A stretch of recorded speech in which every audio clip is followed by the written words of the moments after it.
Olá, pessoal. Nós vamos hoje começar o nosso terceiro módulo do curso de programação, falando sobre estruturas de repetição. Então, na nossa primeira videoaula desse módulo, nós trataremos de uma introdução sobre as estruturas de repetição, falando um pouco sobre a definição do que são esses tipos de estruturas de repetição e qual é a sua importância, quando e como utilizarmos. Bem, então, o que são estruturas de repetição? Por que utilizar ou quando nós devemos utilizar esse tipo de estrutura?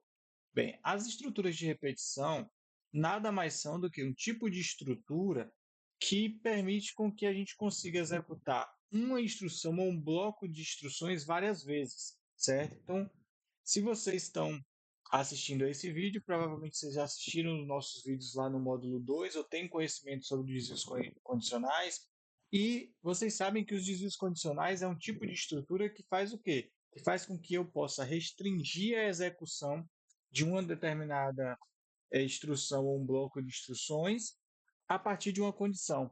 Então, eu faço com que o meu programa nem sempre execute aquele determinado bloco de instrução, né, fazendo uma restrição.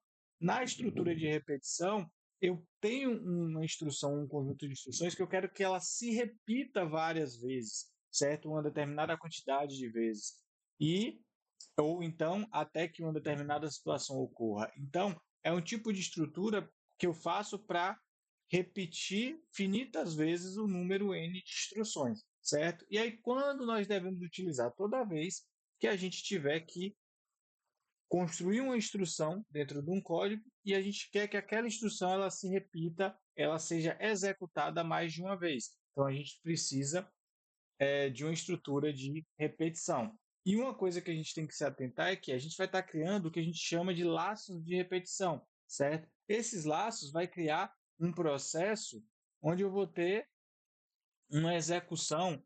Até o momento, nossos códigos eles estão sendo executados sempre de forma estruturada para baixo, certo? Então, se eu tenho aqui a primeira linha, depois a segunda linha, depois a terceira linha, depois a quarta linha, depois a quinta linha, e assim sucessivamente, na hora que nosso projeto está sendo executado, ele vai executar a primeira linha, depois ele vai executar a segunda linha, depois ele vai executar a terceira, vai executar a quarta, vai executar a quinta, e assim sucessivamente.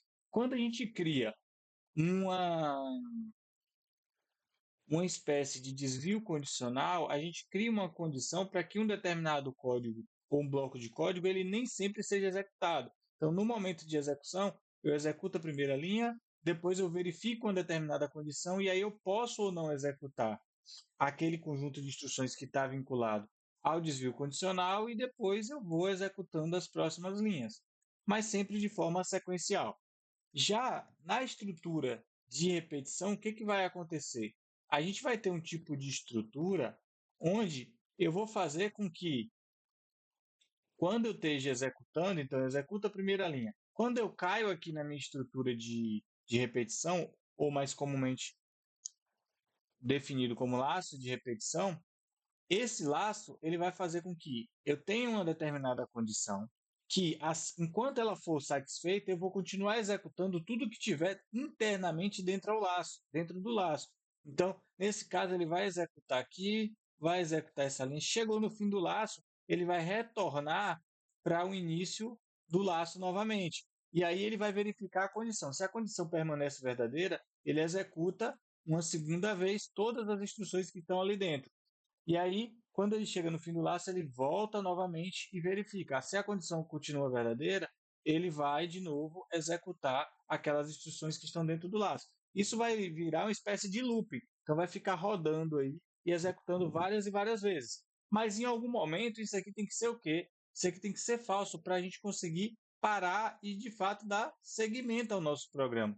Então, nesse caso, todo laço de repetição ele tem que em algum momento parar. Por isso que na definição ali a gente fala que um laço de repetição ele precisa executar finitas vezes o número de instruções, certo? Então, esse laço ele vai ficar rodando e executando várias vezes aquela instrução, aquele bloco de instruções, mas em algum momento ele precisa parar. Então, essa condição do laço ela tem que em algum momento ser falsa para que, após encerrar o laço, o programa possa executar as linhas que estão, né, as instruções que são subsequentes e, enfim, terminar a execução do programa.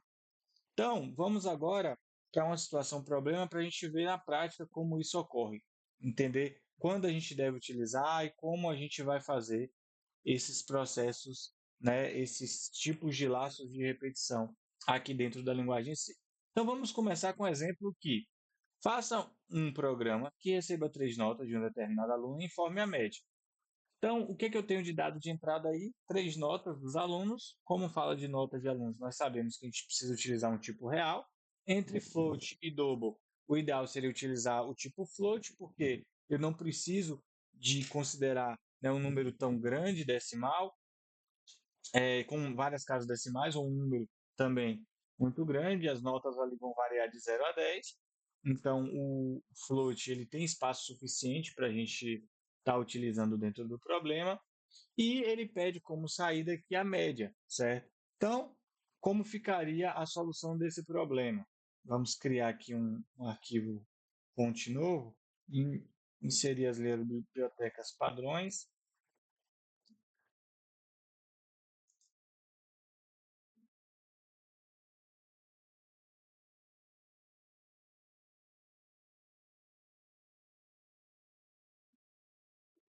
certo? Então, a gente vai começar o nosso código construindo as nossas variáveis ali, N1, N2 e média. Vamos fazer um scanf aqui, já vou pegar no scanf só as 2 notas, então peguei aqui a nota 1 e a nota 2. Lembrando que se você tem alguma dificuldade com relação a esses conteúdos iniciais, eu sugiro que você dê uma olhada no nosso módulo 1 e módulo 2, certo? Para então poder realizar aqui o módulo 3 sem dificuldades. Então, ok. Peguei as 2 notas, agora vamos tirar a média. Então, a média vai ser a soma das notas, N1 mais N2. Lembrando que a gente precisa, né, colocar os parênteses ali para realizar a soma prioritariamente e assim obter a média da forma adequada. Printf média vai ser igual a colocar aqui uma casa decimal apenas, média. Ok. Perceba que eu fiz o nosso programa sem utilizar nenhum tipo de estrutura de repetição, certo? Porque esse problema é um problema realmente simples, onde eu consigo fazer, com as estruturas de sequência ali, eu já consigo obter uma solução satisfatória. Se a gente compilar aqui, vou salvar aqui, programa 3. Se a gente compilar e executar, então, ele vai pedir a primeira nota, por exemplo, 10, vai pedir a segunda nota, 5, e ele deu a média ali, 7,5. Ok, é o que a gente precisava dentro do problema proposto. Então, em nenhum momento eu precisei repetir uma sequência de vezes. Eu precisava que uma instrução fosse executada mais de uma vez. Eu simplesmente precisei das instruções básicas ali sequenciais. Só que vamos imaginar agora um outro exemplo. Faça um programa que receba um valor inteiro correspondente a uma quantidade de notas que serão digitadas e em seguida receba cada uma das notas e informe a média. Então, se a gente analisar esse problema agora, eu não quero mais receber 2 notas, ou 3 notas, ou 4 notas, ou seja, uma quantidade pré-determinada de notas. Eu quero que o meu usuário defina essa quantidade, ou seja, eu quero fazer um sistema, uma aplicação mais genérica, onde essa aplicação ela possa ser utilizada em para diferentes contextos, certo? Então, se ele quiser tirar a média de 2 notas, ele vai conseguir. Se ele quiser tirar a média de 3 notas, ele vai conseguir. E assim sucessivamente. Então, como é que eu consigo realizar essa realizar um programa que solucione esse problema? Então, agora eu vou ter a primeira coisa. eu vou receber aqui uma quantidade. Então, imagina que a gente tem aqui int quantidade, scanf, porcento %d e comercial quantidade. Beleza. Então, peguei a quantidade. Qual é o meu problema agora? Se ele digitar 2, eu tenho que pegar duas notas. Se ele digitar 3, eu tenho que pegar três notas. Se ele digitar 4, quatro notas e assim sucessivamente. Então, como é que eu faço agora para pegar essas notas? Então, um outro ponto que a gente pode pensar é, e como é que eu vou armazenar essa quantidade de notas, né? Porque se for duas notas, seriam duas variáveis. Se for três notas, vão ser três variáveis. Se for quatro notas, vão ser quatro variáveis. E agora? Porque a gente tem que definir aqui uma quantidade de variáveis. Só que nesses problemas que a gente vai lidar, a gente sempre tem que focar quais são os dados de entrada e quais são os dados de saída, o que, que a gente quer como saída. E aí eu pergunto a vocês, no nosso problema aqui, ele pediu para a gente guardar ou depois exibir cada uma das notas que estão sendo é, que vão ser informadas? Não, né? Ele só pediu para a gente dar a média. E para fazer o cálculo da média, o que, que a gente tem que fazer? É, antes, dando o exemplo aqui que a gente teve da média que a gente usou, então se eu quero tirar a média de duas notas, eu preciso somar e depois dividir pela quantidade. E assim eu tenho uma média. Então, para tirar a média, eu não necessariamente preciso guardar cada uma das notas. Se eu falar para vocês assim, ó, a soma das notas foi 15 e foram três notas. Qual é a média? Vocês conseguem me dar a média? Conseguem, né? Então, 15 dividido por 3, eu tenho a média 5. Independente se a primeira nota foi 7, a segunda foi 3 e a outra foi 5. Então, perceba que se eu tiver a soma e a quantidade, eu já consigo a média. Então, eu não preciso guardar cada uma das notas. Eu preciso apenas guardar a soma. Então, imagina nesse contexto, se ele fala assim, eu quero eu quero informar aqui quatro notas, certo? Em quantidade passa a ser quatro. Se a quantidade que aqui de notas são quatro, eu quero então pegar quatro notas. Só que eu não vou ter quatro caixas para guardar as notas. Então o que, é que eu posso fazer? Eu vou criar uma caixa aqui que eu vou chamar de soma. E essa caixa eu vou começar com. Inicialmente eu já peguei quantas notas? Nenhuma. Então eu vou começar com a soma aqui igual a zero, certo? E aí eu vou criar uma outra caixa chamada nota. E essa caixa aqui vai ficar vazia para eu pegar a nota. Então quando ele pegar a primeira nota foi 7. Se a primeira nota foi 7, o que, que eu vou fazer? Eu vou somar essa nota que eu tenho agora com as notas que eu já tive. 0 mais 7, minha nota passará a ser quanto aqui? Minha nota não, minha soma, né? Minha soma passará a ser 7. Então, a soma que eu tenho aqui agora passa a ser 7. Beleza. Aí vamos pegar a próxima nota. Então, na hora que ele for pegar a próxima nota, eu vou simplesmente sobrescrever a nota que eu peguei inicialmente. Então, aqui eu vou pegar a próxima nota. A próxima nota é quanto? Sei lá, 3. Tá?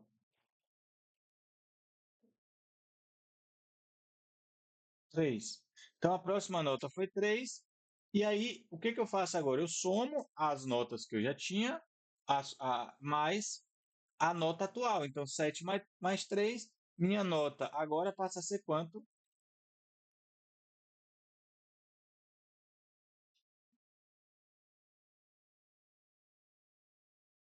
Passa a ser 10.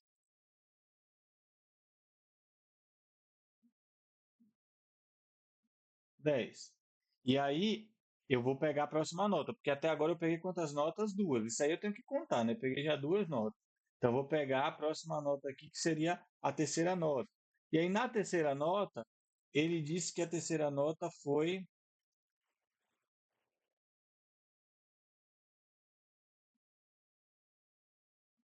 A terceira nota foi 5. Então, a terceira nota foi 5. Se a terceira nota foi 5, eu pego a soma das notas que eu já tinha 10, mais a terceira nota aqui é 5, então eu tenho aqui um resultado de, inicialmente a soma já está com 15. 15. E aí agora eu vou para a última nota ali, que é a quarta nota.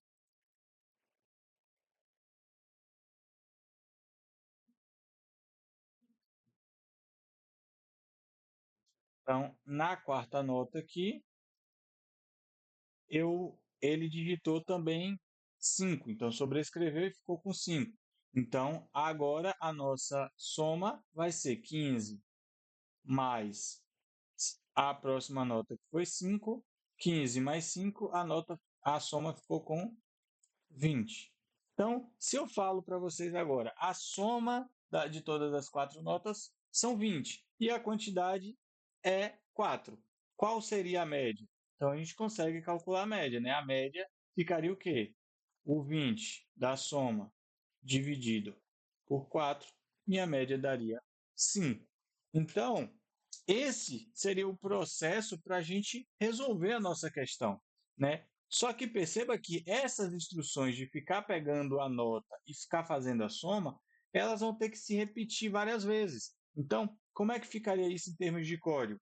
A gente pegaria a quantidade e aí a gente teria que criar aqui variáveis. Vou criar uma variável nota e uma variável soma. E vou inicializar a soma com zero, certo? Porque inicialmente eu não peguei nenhuma nota e a soma vai ter que ficar, e a soma de nenhuma nota vai dar zero, certo? Então, %F, peguei aqui a primeira nota. Então, peguei a primeira nota. Quando eu pego a nota, minha soma, que era um determinado valor, inicialmente zero, vai passar a ser soma mais nota, certo? Então, toda vez que eu pegar uma nota, eu vou somar aquela nota que eu peguei atual com a quantidade de notas que eu já tinha, para depois tirar a média. Só que isso aqui, ó, essa operação, ela teria que ocorrer várias vezes. Então, uma quantidade de vezes que foi digitado. Então, se ele falar que a quantidade é 2, isso aqui deveria ocorrer o quê? 2 vezes. Se ele falasse que era 3, deveria ocorrer 3 vezes. Se fosse 4, 4 vezes. Se fosse 5, 5 vezes. E aí, como é que a gente cria esse programa dinâmico que é capaz de executar várias vezes isso aqui? Então, eu vou precisar de um tipo de laço de repetição. Então, esses problemas que a gente vai ter uma instrução ou uma quantidade de instruções que deva se repetir várias vezes, a gente vai precisar de um laço de repetição. E o laço de repetição ele pode ser utilizado para fazer algum processamento várias vezes, para fazer uma entrada de vários dados ou para fazer a saída de vários dados também. A gente pode imaginar um outro contexto que seria o seguinte: imagine que a gente quer exibir um valor. Então, um problema mais simples aqui.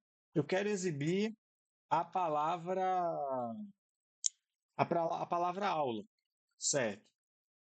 Então, eu quero exibir a palavra aula. É simplesmente botar o printf aqui e aula. Então, se eu compilar e executar, eu tenho aqui, uma vez, exibida a nossa palavra aula.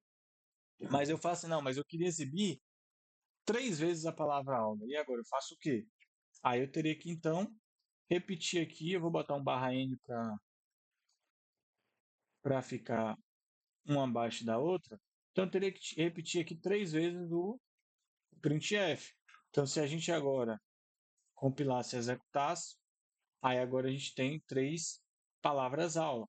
Mas eu queria, em vez de 3, 10 vezes. Aí, pô, você já teria que repetir 10 vezes. Ou se eu quisesse 500 vezes, ou 1000 vezes, ou 1 milhão de vezes. Perceba que tem algum momento que começa a ficar inviável você fazer isso na mão, certo? Ou se a gente tivesse um determinado problema que o usuário informasse a quantidade de vezes que aquela palavra deveria ser exibida. Então, a partir daí, eu teria que fazer um programa dinâmico, onde ele pudesse exibir, ou seja, executar esse printf uma determinada quantidade de vezes. Ou eu poderia até ter uma determinada circunstância. Enquanto algo não acontecesse, eu quero que fique exibindo a palavra aula. Então, eu faço um condicionante para que aquela palavra aula fique sendo executada várias vezes. Então, nesses casos, eu vou precisar sempre de uma estrutura de repetição, porque eu tenho uma instrução, um conjunto de instruções que deva se repetir várias e várias vezes. Então, para isso, a gente tem os laços de repetição. E aí, nos próximos vídeos, a gente vai começar a estudar, né, as estruturas de repetição que a gente tem disponíveis na linguagem C e como e quando utilizá-las de forma adequada.